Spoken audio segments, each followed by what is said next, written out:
JB here. Hold on one second. JB here, JB here. Hope everyone's doing outstanding. Wednesday, October 29th, 3:28 on this fine afternoon talk. Really quick about market. Some names I'm looking at go from there. Fed Chair Powell just ended his presser. Fed statement came out, 0.25% rate cut. One dissenter, the same guy, Stephen Miran, however you pronounce his name, dissented at the last Fed meeting. And then the presser, right? So it's funny. The move after the Fed statement was one of the most muted moves I've seen in recent memory. It was as if there was no event, right? Heck, the soybean oil tweet at 320 from POTUS a week and a half ago, whatever, moved the market a heck of a lot more than the Fed statement and the announced rate cut. So, I mean, obviously it was all baked in. We kind of knew that, but sometimes even with that, there's some comments in the statement or whatever that moves markets much, and it didn't at all.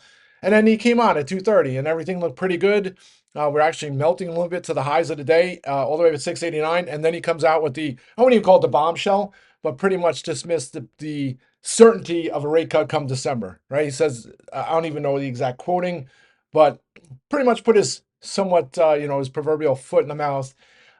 Sometimes, I put this early in the chat room. Who remembers the days back in the day when it was Janet Yellen or even Ben Bernanke? They did the Fed statement came out at two o'clock, and that was it. There was no press conference, and it was only press conferences like every every month and a half or every quarter.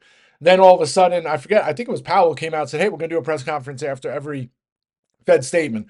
So I guess there's the good and the bad, right? The good is like it removes uncertainty of meetings after a prolonged period of time, right? So any surprises, they're less to have a tremendous impact because some of it should be baked in already, right?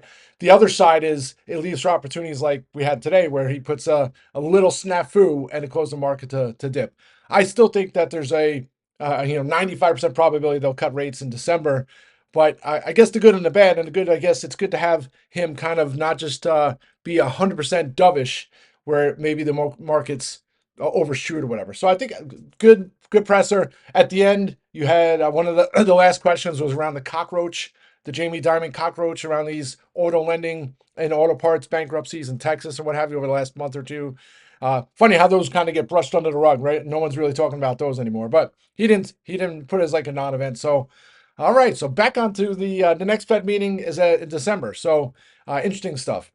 So that's kind of today. I mean, take a look at the VIX is up 3%. Yields actually rose a little bit, so nothing crazy there.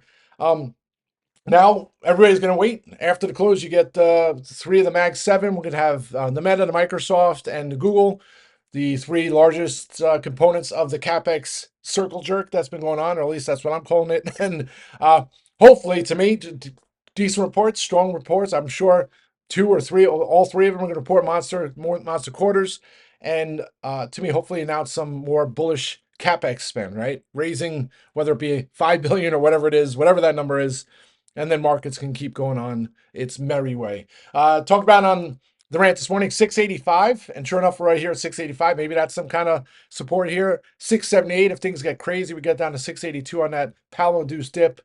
And then, maybe we could work our way to 690 towards the end of the week. Who knows? Overnight, sometimes we have some knee-jerk reactions. So a lot of times you see a Fed statement and press conference and things don't get digested till overnight. So can't rule anything out. We have some swings, but we'll see. I think a lot's going to have to do with the earnings. And then tomorrow we get Amazon, right? So Amazon, Apple, those will be a large part of, or hold some importance heading into Friday. All right, that's overall markets. I always put something to note, I always try to have a half glass full optimistic view on some things, right? But again, today, amount of stocks trading over their 200-day moving average dipped 10%. The amount of stocks trading over their 50-day keeps declining. I don't know if I have it here. Do I have the chart here? No, of course I don't. I think that dropped down to like 47%. So something to note. And, TSB pointed in the chat room earlier. It's one of those memes that NVIDIA's kind of like NVIDIA's holding up the market, right? And you can kind of say, hey, it probably is with all the partnerships deals, stakes, Nokia, AMD, all that. Hey, you can't. Some people like to create narratives and stories to fight the market. Right now, if that's what the market's giving you, that's what you take, right? So you take what the market's giving you, whether it's one stock, 50 stocks, 499 stocks, or all 500 of the S&P. All right, that's overall markets. Just quick on individual names. So first, I don't know why I have the lemonade slide up here, but Lemonade. I mean, if you've been following the rants over the last year or so, I mean, my one of my stories to start of since near the end of last year was $28. The short squeeze story, the name that's, in my opinion, misunderstood. You have some folks who do some hit pieces on the name. Um, and then you have analysts that are divisive. Some have $20 price targets, some have $70, $80 price targets. Because of that, it creates opportunity, especially when there's possibility for upside. So I've been watching the last couple of weeks. I always have to kind of hold myself to try and get some lotto calls. And today it just finally looked like it was ready to go. Sitting there like 58, 59. I look at the chart. I'm like, if this gets to 62, that's its 52-week high. I think it's off to the races. Got some spec lottos. And then within 20 minutes, I was able to lock some in for 100%. And then we had the Fed meeting come. So I didn't want to be in a spot where there's some crazy pull and I lose the profit. So I closed some more off for over 250%. And then I held the last few, and I'll continue to hold those into tomorrow. 62 is a big spot, right? If it gets over 62 tomorrow, I think the short squeeze can continue. If that's the case, I might look for some other strikes. So that was a lemonade trade. And then Dell, right? So I don't want to sit here and try and force a trade on Dell, right? I think it heads over 170, but the market sometimes has other plans, right? So I had those 170s heading into this week. Those were up 300%. If I held, unfortunately, I sold those, went and rolled them into 180s for next week, locked them in to cover some costs with some closed them out for 50% gain yesterday. And then I was watching today, waiting for some follow through. That didn't happen. Started to show some weakness. So I didn't want to lose the profits on that one. So I closed the last out. You start looking at the chart here, came right to my trend line. So we'll see what happens tomorrow. Definitely a name. I'll continue to look for opportunities to play it for upside, but again, I'm not going to force it. So that's Lemonade, that's Dell, and then Reddit, right? So had the Reddit strikes on Monday to play for premium build into earnings. That didn't play out on Monday. Was looking to revisit it and finally saw an opportunity this morning, all the way down to I think it hit 208 after the open. 204, excuse me, 204.75, then start to bounce. I wanted to get to 290s, and then the 280s looked inexpensive on a risk reward basis, got those. After the Fed meeting, they were up like 50, 60%, but then we had the pull, right? So didn't know if we are going to find support. If we didn't find support, I thought, hey, Reddit's probably headed back to $200. Close those out for a small gain. Hopefully I'll get another chance to add them. I was going to look towards the end of the day here today. Maybe I'll wait till tomorrow, see how things shake out. This is a little tough to play premium build the same day of earnings, right? I'd have to hope for a flip. So still like this story. Still think it's going to have a monster quarter. Who knows how the market reacts. If it's positively, it could see 270, 280 in a flash. But I'll revisit that one. Reddit. I'm trying to think of some of the other names. Oh, yeah, said later in the day, right? So Adobe, I was talking about Adobe a couple weeks ago because we saw some moves in Wix, DocuSign, names that are impacted by AI, right? And then there's other names that really haven't had these great partnerships with OpenAI. And I make the joke, OpenAI and NVIDIA. It's like if you're not part of that party and that circle jerk, pardon my French, it's like you're going to get left in the dust. And I think some of these companies almost feel forced to get these deals done. And to me, it's almost like people come to reality that Adobe's probably not going to have as prominent a position as it's had in the past, and maybe its growth story's over. If that's the case, it continues to trade lower. So, I was looking as not only as a hedge for the market, but I think it might fall even if the market holds up here. So I was looking for strikes for this week, then I'm looking at next week, the week after, and I thought the 310s offered the best risk reward, only because if it trades down to 330 before the end of the week, I think those will be up a couple 100%. So they're already up like 50%. I got to see it bounced here a little bit, but I'll hold those into tomorrow at least. And then if I get a chance to cover some out to cover costs, I will. I don't know why I don't have the Adobe chart up here. Where are you, Adobe? Adobe. Oh, I don't see. All right, so that's Adobe.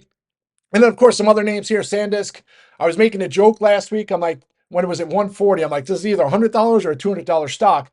But the current environment we're in, now you look at SanDisk over $200 today, you can make the case it's $300. I mean, it was a $20 billion company. You take a look at some competitive situation landscape. Micron trades 7 times revenues. SanDisk is only 3 times revenues.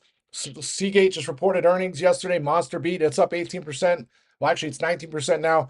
So now you look, it's like maybe it continues to have FOMO. The issue is trying to trade it, right? And the premiums are expensive that even if it closes flat this week, paying $2 for a strike that's 15% out of money is probably not the best risk reward scenario. On the flip side, if it does rally, those obviously will be up a couple 100%. Just not the same risk reward when I sold for 1,000% last week. So I'll probably just sit on my hands if I see other opportunities as we get closer to Friday.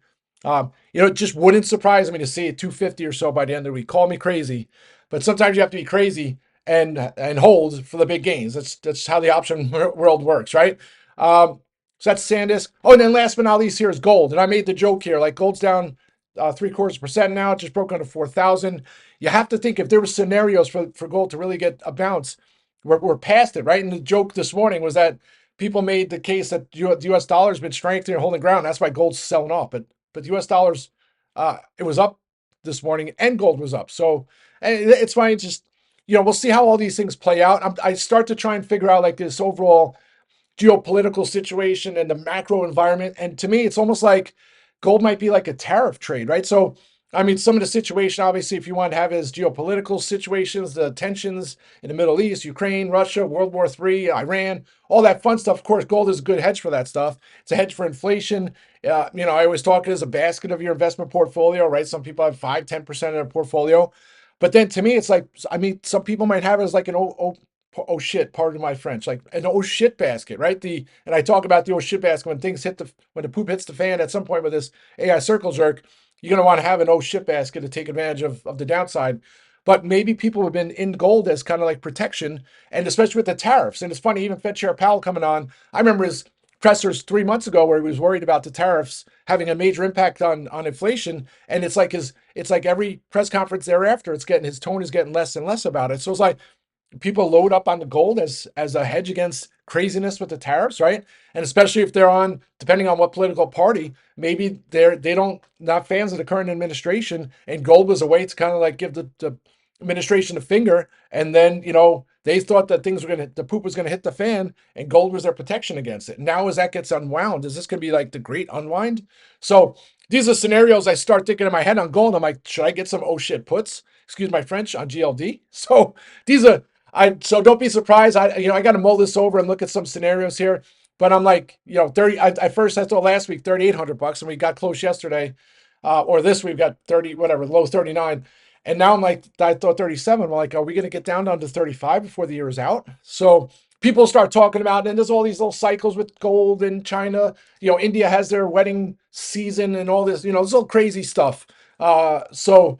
I don't tend to be an expert in that area. I just think I look at it and I always picture it for downside. All right, let's have a great day. I'll be back. Hopefully some great earnings after the close. Rock and roll.